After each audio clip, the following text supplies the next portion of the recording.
Hi everyone, welcome to this session as part of Kallanish's Asia Steel Markets Conference 2022. I'm Tomas Gutierrez, I'm Asia Editor for Kallanish, and I'm joined today by Himangshu from Tathya Earth. Some of you may know Tathya Earth is a company that we've been doing some collaborations with. We've been using some of their data in our products, and we want to take this opportunity to introduce you a little bit more to the company and also to what we're doing with their data. Welcome, Himangshu. How are you doing?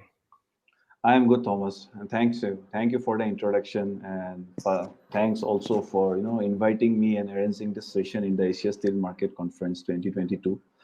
Though it has been virtual this time, we hope to meet soon in person.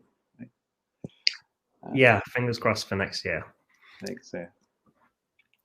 How about we kick off by you telling us a little bit about Tathya Earth and what you're doing? Sure. So Tathya, right? Tathya basically is a word which has originated from Sanskrit. It is one of the oldest language in India, right? And it means truth. And that is what we are doing. We are trying to uncover the truth using technology. And one of the primary data sets that we're using is satellite images. So at Tathya, we are building a platform to monitor one of the most important components of the global economy, that is the metals and mining industry, right? Our goal is to provide near real-time insights on some of the critical commodities, be it steel, iron ore, coal, lithium, manganese, right? And monitor their global supply chain. And what we want to do is, I will definitely show you later on as we show you some of the samples. So we want to give you the end-to-end view, right? Right from what is happening on the mines to what is happening on the ports to how much production is happening. Right?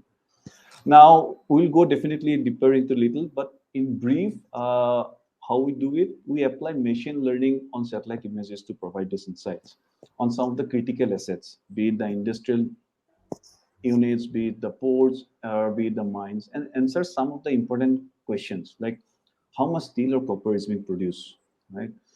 What is the inventory of iron ore or coal in the ports? How much mining of the manganese is happening or coal, right? So these are some of the important questions that we want to answer. Now you may want to ask like, why is this useful, right? Now, the insights that we provide are useful for diverse sectors, be it the financial institutions, the policymakers, the value chain of commodity, be it the commodity traders, the producers, or the consumers, even the banks and the insurance companies. Now, I think as you have seen, in the last couple of years, the world is going through lots of changes and unprecedented events, be it the pandemic, the geopolitical events, the data protectionism measures that has been taken, right, the climate change, and even the black swan events like the Suez Canal incident, right? These are happening very frequently, and it is impacting the supply chain in a massive scale, right? And even if you see, there is like the current energy on decarbonization, like there is a need for the EV metals, but the mines which produce these EV metals, they are located in remote corners, and you are not aware of what is actually happening. You are not able to monitor all these incidents. Right? So lots of changes are happening, and now it is very much needed to respond to such incidents in near real time, to have that the critical grasp on the supply chain. It is very important to make those quick decisions, right? But if you see, the companies or the government, they are relying on some of the traditional information, which has its inherent, sets of issues. Sometimes it is released late, sometimes it is not available, like how we are working together for the Southeast Asian report, right? And sometimes you have those inherent errors, and even there is a, intervention, right? Sometimes people intervene or prone to interventions. So not having this clear picture or having a late insights on this industry or sector causes billions of dollars of loss to all these industries, and that is what we've seen. And also when you talk to different industry experts, we have realized, and that is what we are trying to address using satellite images, which has some of the critical advantages, right? Be it near real time, it is available across all the regions. It is scalable, like whatever models we develop, say, to monitor a particular commodity, we can easily extrapolate it to monitor another commodity. And above all, it is scientific and objective. And that is what we want to do. Using satellite data, we want to monitor the supply chain of the metals and mining industry at near real time. And we feel we are solving a very important block of the economy, and the need for this would be much more frequent and urgent in the coming days. That is a brief in what we do. Perfect. Yeah, I think it's important that there are more sources of data on this, because there's a lot of different kinds of reporting, but you can really never be too sure what's going on in a market, especially when we're seeing the kind of volatility that we've been seeing in the last few years, Exactly. Right. and even Very in true. the last few days in terms of iron ore. There's been a lot going on. So perhaps Uh, you could just talk us through a couple of the things you do and show us how you actually get the data. right. Sure. So let me share my screen on that. So the core technology which is driving our platform is basically driven by three pillars. One is the remote sensing, the computer vision, and the image processing. Right. Now let me show you the three core methodologies that we have built and which we plan to extrapolate to the other metals and the sectors. I'm just sharing my screen and show you some of the samples. Let me know if it's visible. So, as I mentioned, we have three core products or product methodologies that we have currently live. The first product is trying to identify or monitor how much production is happening from some of the critical industrial units. That is the first one. And that is where we try to capture the radiation or the temperature that is being radiated by this industrial unit. It might be a steel mill, it might be a copper smelter, and we convert this radiation to a production index, right? And that basically gives you a trend of what is the production change that has been happening in this units. And this is something we can provide you, at a every weekly or near real time. Even when data is available, we can provide you on a daily basis as well. The second product, if you see here, that is monitoring the inventory at the ports. Right? And this is basically a computer vision model. Here we are trying to identify or detect the area that is that has the iron ore or the coal or any other commodity which we can identify based on their spectral signatures. We try to you know identify the area that is there, and we convert it to an area index, and finally that is what we give you as the inventory index, right? The third, that is the monitoring the mining activity. This is where we are trying to monitor how much mining is happening in any of the mines, right? The open pit mines or the underground also.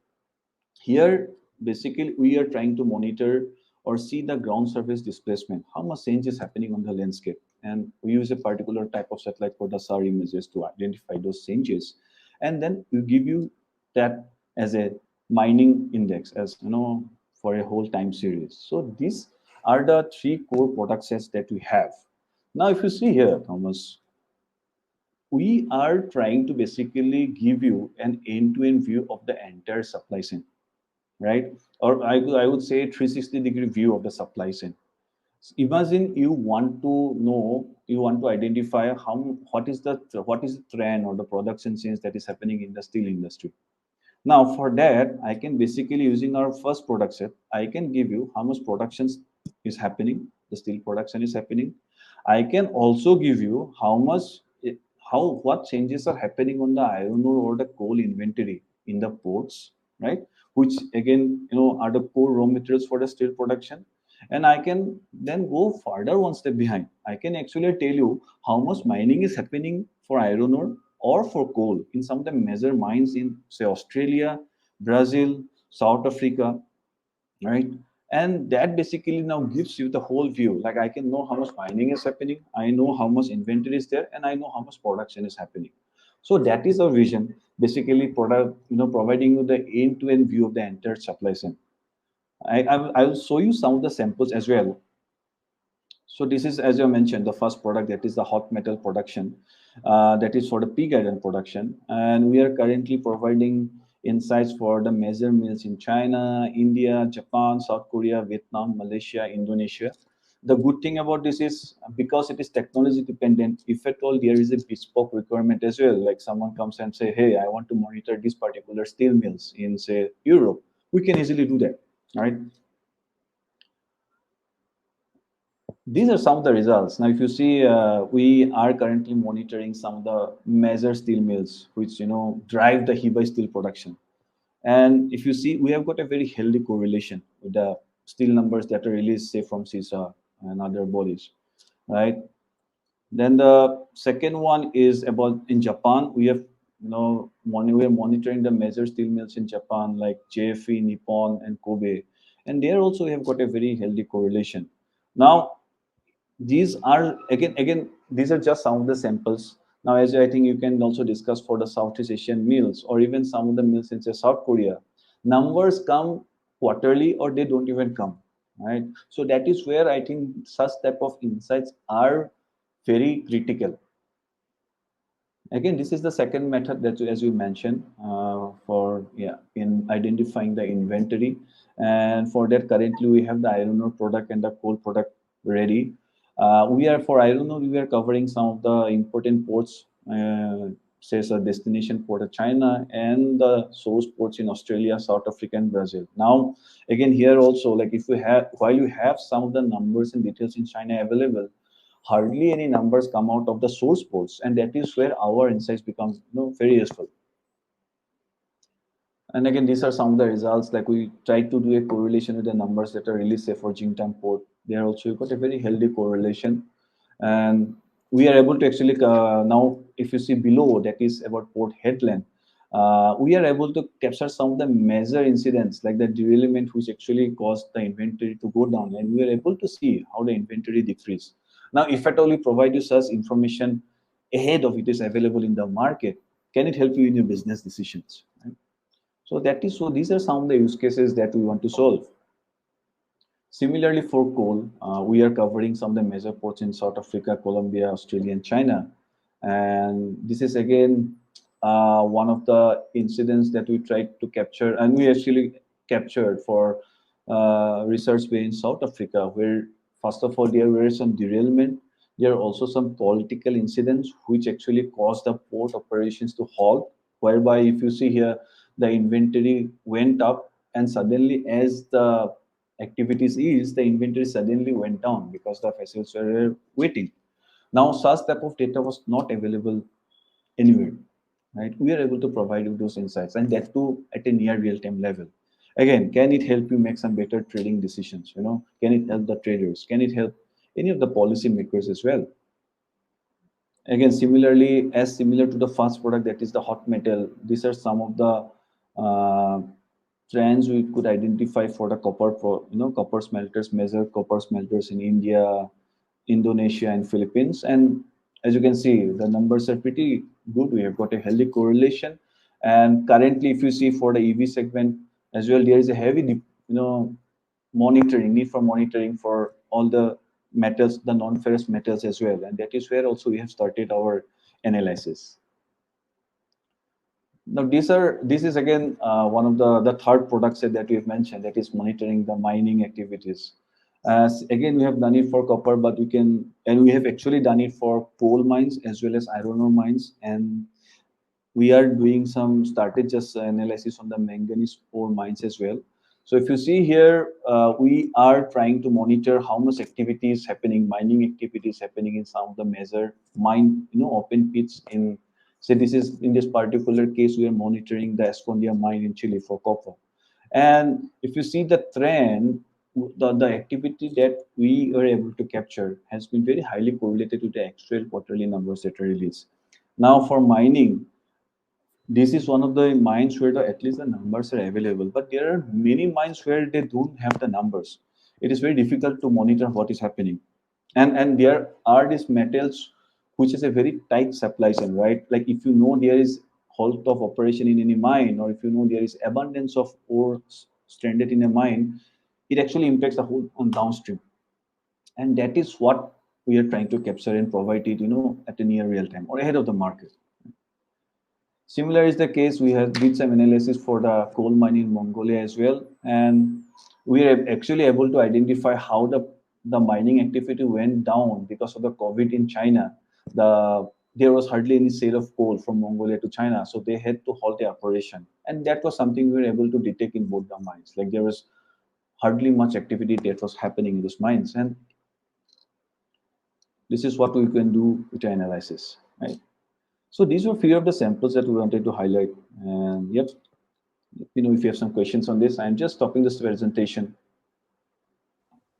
Great, thanks. That was really, really useful. I'd like to kind of just bring in two examples that I found of how we've used your data, which I think kind of show how useful the data is, but also where there's also an element of added value of cooperating between two different kinds of companies.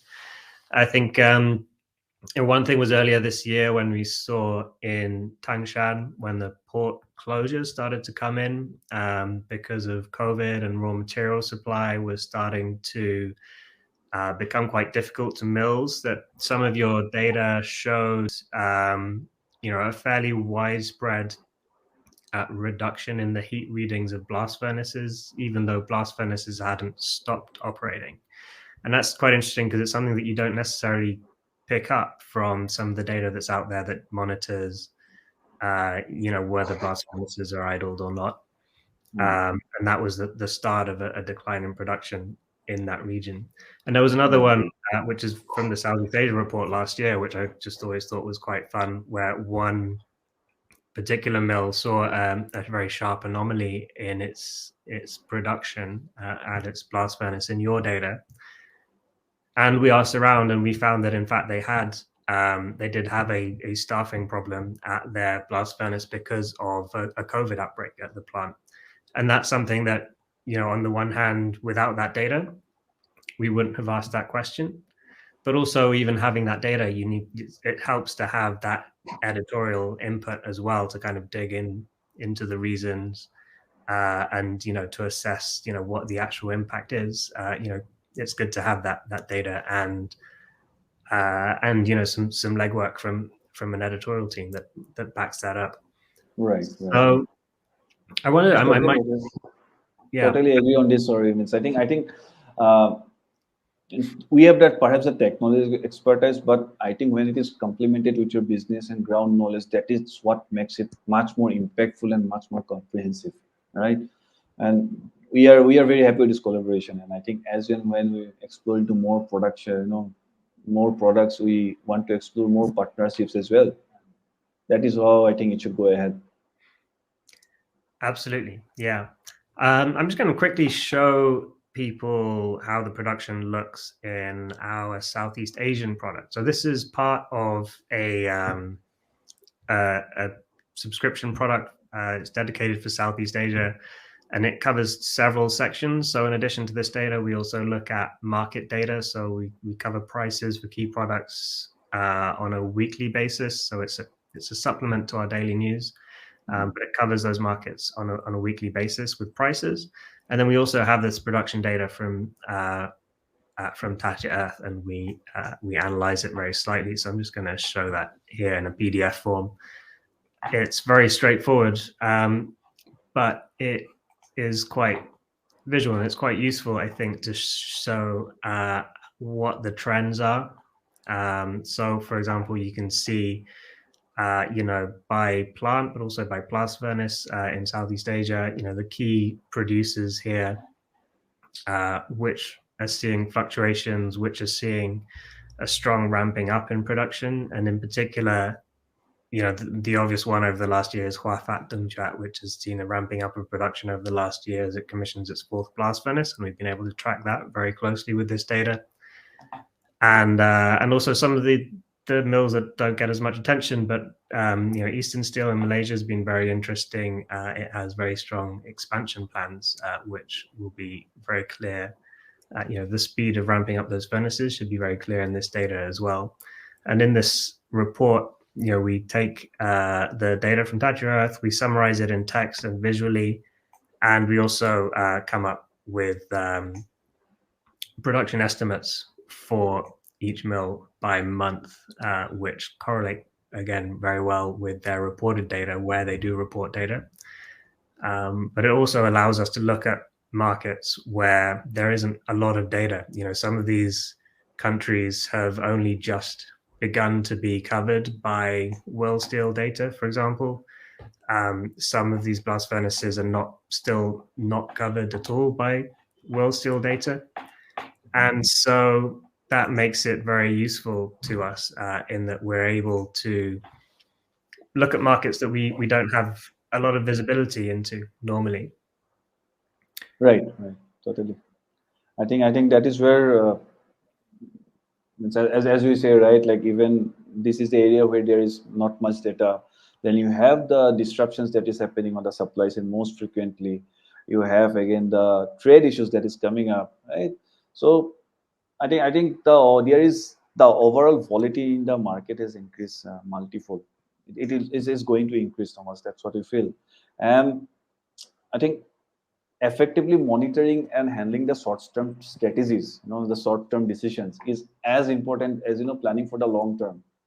Like I know, like, okay, this year I'm going to say procure this much, or this year I'm going to sell this much. That is a long time you definitely take. But while taking that long-term decisions, lots of short-term incidents are happening very frequently, which is impacting your overall long-term decision. So that is where I think the need for such real-time analysis comes in. I think it will be a very good complement for any of the companies who want to have as I mentioned, right, a complete view of the supply chain and to take care, be in a soft cushion when all these disruptions happen.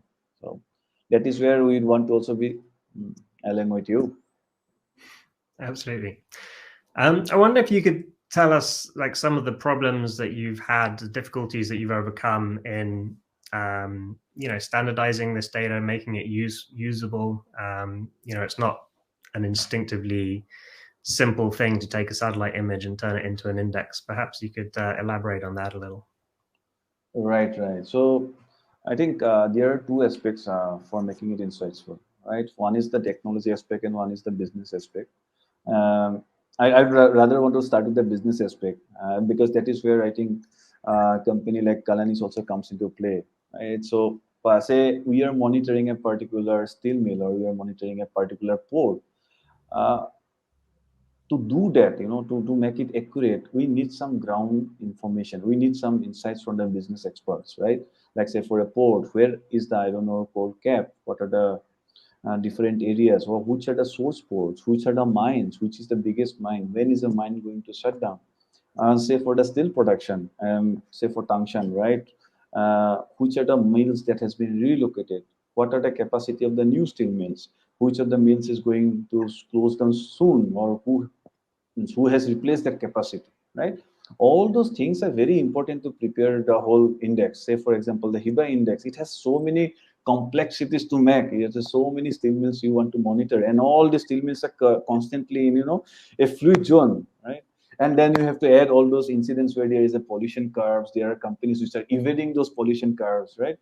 So it's not always a very straightforward process. Like I take the satellite data and convert it into an index. I think the business insights that you provide, that makes it very, it's a strong indicator of the actual ground happenings. The next section that is on the technology, yeah, it is not very simple. Like I take a satellite image and convert it into an index. There are lots of issues. Like there is a issue of cloud. There is a issue. So to bypass the cloud, do you have other types of satellite images? There is a issue of frequency. Can I provide you insights at more frequency? But that will again cause you cost to go high. So can I use some low resolution satellite images? Now, when you use the low resolution satellites, you have to make your model so strong so that you are able to provide accurate insights as required by the clients while ensuring the cost is also low. So all those factors you have to definitely take into consideration. And we have been working with lots of industry experts to, make our model more and more better. Then we've been working with, say, ISRO. We've been working with some of the technology institutions in the country, and yep, trying to make it more comprehensive. Brilliant. Well, thank you for explaining everything so clearly today and for taking part in the conference. And I hope our collaboration develops further. Sure. Looking forward to that. Yeah, I recommend everybody to take a look at Tathya Earth's section on the conference platform where they have some materials. Also, obviously, check out the Kallanish platform where you can check out the Southeast Asia report and also China Steel Intelligence, where we use some of Tathya Earth's data looking at Chinese steel producers. And please contact us also, of course, if you have any great ideas on what else we can do with this data and what are the products you'd like to see, reach out to us and we will sure look into happy to hear from the main industry experts and who are using it, right? And yep, happy to connect and have a chat with anyone in the stall. We have our client deck and the product brochure ready. Like, just come in and just brush up some ideas. Great. Well, I hope we'll see all of you then. Sure. Thank you very much. And nice yeah, see you again soon. Sure. Thank you.